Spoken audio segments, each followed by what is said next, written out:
দুর্নীতি, অনিয়ম, রোগীকে সেবা না দেয়া, কর্মস্থলে উপস্থিত না হয়েও বেতন ভাতা গ্রহণ, পর্যাপ্ত ওষুধ থাকলেও নেই চিকিৎসক, তাই প্রতি বছর নষ্ট হচ্ছে সরকারের লাখ টাকার ওষুধ। অন্যদিকে চিকিৎসা সেবা না পেয়ে ক্ষোভে ফুঁসছেন স্থানীয়রা। এমন সব অভিযোগের ভিত্তিতে রাঙামাটির দুর্গম সীমান্তবর্তী উপজেলা বড়কল স্বাস্থ্য কমপ্লেক্সে অভিযান চালিয়েছেন রাঙামাটি দুর্নীতি দমন কমিশন দুদক। বিস্তারিত ফাতেমা জান্নাত মুমুর রিপোর্টে। এটি রাঙ্গামাটি জেলার সীমান্তবর্তী উপজেলা বরকলের একমাত্র স্বাস্থ্য কমপ্লেক্স। শয্যা আছে মাত্র 10টি। 11 জন নার্স থাকলেও 17 জন চিকিৎসকের বিপরীতে আছেন মাত্র একজন। তবে সশরীরে উপস্থিত না থাকলেও কাগজে কলমে উপস্থিত রয়েছেন উপজেলা স্বাস্থ্য কমপ্লেক্সের প্রধান চিকিৎসক ডাক্তার শান্তনু নন।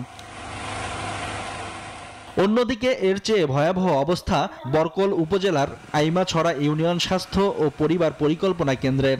দীর্ঘ বছর ধরে তালা বন্ধ অবস্থায় রয়েছে কেন্দ্রটি। নেই কোনো কর্মচারী ও কর্মকর্তা, একেবারে পরিত্যক্ত অবস্থায় রয়েছে কেন্দ্রটি। এক্সট্রিম মশার কয়েল প্ল্যান্ট ফাইবার দিয়ে তৈরি, তাই সহজে ভাঙে না, সুগন্ধিযুক্ত ও নিরবিচ্ছিন্নভাবে জ্বলে। ডেঙ্গু, চিকুনগুনিয়া বাহি সহ যে কোনো মশার বিরুদ্ধে দেয় এক্সট্রিম সুরক্ষা।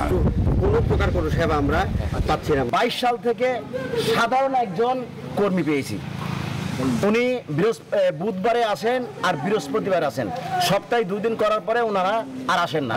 নানা সংকট আর অনিয়মে মুখ থুবড়ে পড়েছে বরকল উপজেলা স্বাস্থ্য কমপ্লেক্স। অভিযোগ এ আবাসিক চিকিৎসকের। এখানে আমি একমাত্র ডাক্তার আসলে সত্যি কথা হচ্ছে বর্তমানে, এবং আমি চেষ্টা করতেছি, মানে 24 ঘন্টা টানা ডিউটি প্রতিদিনই করতে হচ্ছে পুরো মাস। তো আমি চেষ্টা করছি, তারপরে আমি যতটুকু সম্ভব চেষ্টা করি রোগীদের সেবা দেওয়ার, কিন্তু আসলে তার একজনের পর যে 17 জনের কাজ তো একজনকে দিয়ে হবে না। অভিযানে নেমে দুর্নীতি ও অনিয়মের প্রমাণ পায় দুদক দল।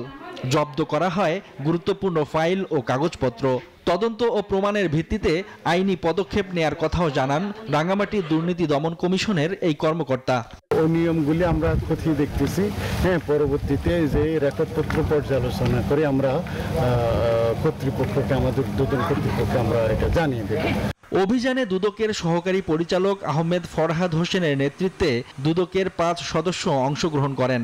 দুর্নীতি অনিয়মের বিরুদ্ধে দুদকের এমন অভিযান অব্যাহত থাকবে বলে জানান সংস্থাটির কর্মকর্তারা।